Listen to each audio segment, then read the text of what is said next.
Brought to you by the Dark Lord himself, Queasy Ali.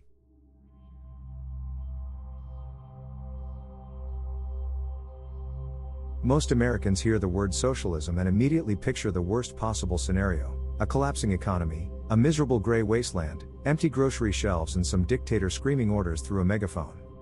That fear didn't come from experience. It came from decades of conditioning. Because the truth is simple: Americans don't hate socialism. Americans use socialism every day without realizing it. Social Security, public schools, Medicare, the fire department, libraries, roads, bridges, the military, the VA, the postal service, these are all socialized systems. They're the safety net, the backbone, the things people don't want touched, cut, or privatized. But the word socialism itself triggers something deep in the American mind, a fear planted over a century ago. And that fear didn't happen by accident.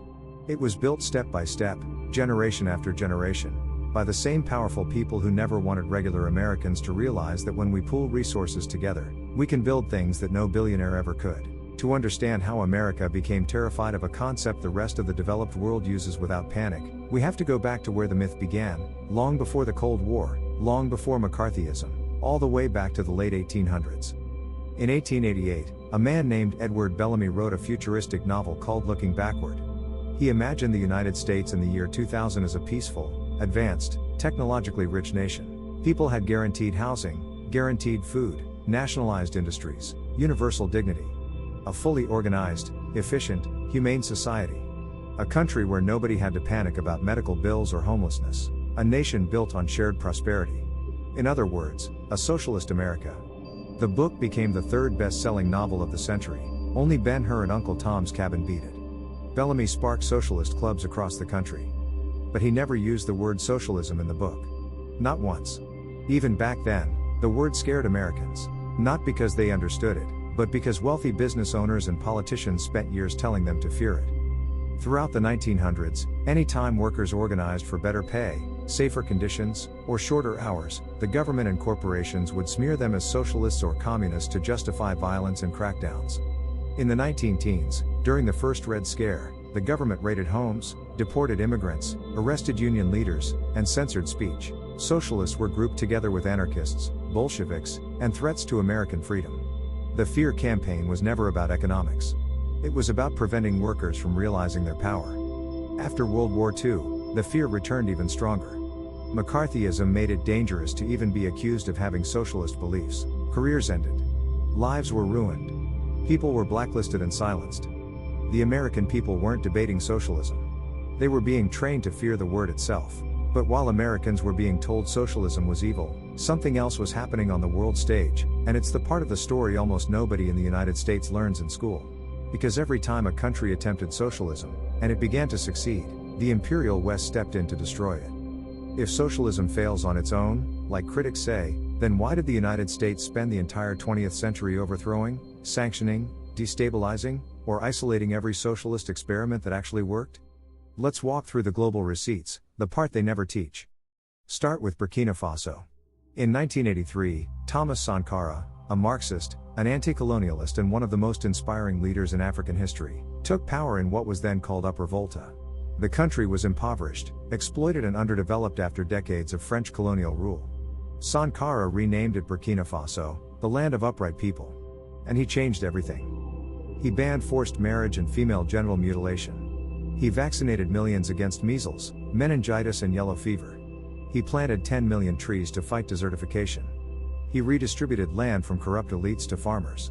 In just 4 years, United Nations analysts declared the country food self-sufficient, something no colonial administration had ever achieved. People forget this. Socialism saved lives, raised living standards, and gave dignity to millions. So what happened? A Western-backed coup killed Sankara in 1987. Everything he built was reversed. Another country. Another success. Another intervention. In Guatemala, during the 1950s, the United Fruit Company, an American corporation, owned nearly 500,000 acres of land, plus the railways, ports and economic backbone of the country. Farmers lived in poverty while American companies extracted wealth. The democratically elected president, Jacobo Arbenz, launched an agrarian reform called Decree 900, redistributing unused land to hundreds of thousands of poor families. It worked. Poverty fell. Inequality shrank. So in 1954, the CIA removed him. The operation was called PV Success. Another example, Congo, under Patrice Lumumba. He wanted independence from Belgium and control over Congo's resources, which meant ending Western extraction. He supported workers and national development. For that, he was assassinated in 1961 with CIA involvement, and Congo fell under brutal dictatorships for decades. Then Iran, 1953. Mohammad Mossadegh wasn't even a socialist. He simply nationalized Iranian oil, which threatened British and American profits. The CIA removed him. The Shah was installed. One of the first modern anti-democratic coups of the Cold War. Then Indonesia, 1965. General Suharto, backed by the United States, oversaw the mass killing of between 500,000 and 1 million suspected socialists, communists, union members and peasants. It was one of the largest political massacres of the 20th century, supported because Indonesia was leaning socialist and threatening Western corporate power. Then Chile.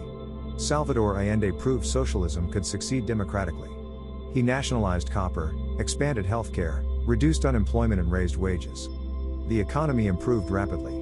So President Nixon gave the order, make the economy scream. Declassified documents show the United States funded strikes, shortages and lockouts to destabilize the country. On September 11, 1973, a United States-backed coup installed the dictator Augusto Pinochet. And here's the punchline, the Chicago Boys' neoliberal free market miracle collapsed the economy within a decade. The only thing that kept Chile alive financially was the state-owned copper industry Allende had nationalized. Even in death, socialism saved Chile. This pattern repeats across the world: Nicaragua, Bolivia, Haiti, Syria, Ghana, Angola, Mozambique, Ethiopia, Grenada, Libya, and Venezuela. Anytime a nation tried to escape Western corporate influence or uplift workers, whether socialist, social democratic or simply independent, it was targeted. So again, if socialism always fails, why does the West spend trillions making sure it does? Because socialism doesn't threaten freedom. It threatens billionaires. Now here's the twist, the issue in the United States isn't that socialism can't work. It's that American society has been engineered to distrust itself. Social trust, the belief that most people are honest and will do their part, is the foundation of every successful socialist and social democratic country. In Sweden, Norway, Finland, Denmark, and Iceland, social trust sits above 80%. In the United States, it barely hits 50% and is dropping. Why? Because extreme inequality destroys trust. When the top 10% owns more than 70% of all wealth, and when over 400 individuals have more wealth than 160 million Americans combined, people stop believing the system is fair. They stop trusting each other, they stop believing collective systems can work. That distrust wasn't natural. It was manufactured. But while America convinces itself socialism equals collapse, there are entire nations proving the opposite, successfully, consistently, year after year. Look at Norway. The government owns the oil industry and uses the profits to fund a massive public wealth fund now worth over $1 trillion. Their people get universal health care, free education, strong pensions, guaranteed parental leave and some of the highest living standards in the world. Look at Sweden. Strong unions. Free college. Universal childcare. A healthcare system that doesn't bankrupt families. High social trust. High equality. High stability. Look at Finland, which leads global education rankings with a system built on equal funding, high teacher pay and zero tuition. They nearly ended homelessness by giving people homes first, without judgment. Look at Denmark, where people get free university, free medical care, guaranteed vacations, and some of the highest life satisfaction levels on earth. Look at Iceland, which nationalized parts of its banking system after 2008 to protect citizens instead of corporations. Their social safety nets remained strong while the world fell apart. These countries combine markets with socialism, and they thrive. If socialism was doomed, these nations would be disasters. Instead, they're the countries the world points to when measuring happiness, health, stability and equality. Now imagine what a real, functioning, American version of socialism could look like. Imagine universal health care, no paperwork, no surprise bills, no GoFundMe campaigns to survive cancer. Imagine tuition-free college, where your future isn't chained to debt. Imagine guaranteed housing, no child sleeping in a car, no veteran sleeping under a bridge. Imagine a public bank, ending predatory loans and keeping wealth in local communities.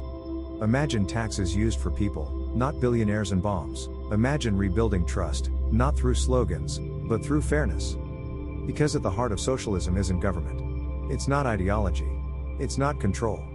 It's the belief that human beings deserve dignity, and that societies thrive when people rise together. Fear built the American myth about socialism. History exposes the truth. And the future depends on whether we keep believing a lie that was never meant to protect us. Socialism is not the enemy. Inequality is. Ignorance is. Fear is. And the moment we stop fighting each other, and start fighting for each other, everything changes. Kwesi Ali, the man, the myth, the legend. The icon, aka the Dark Lord.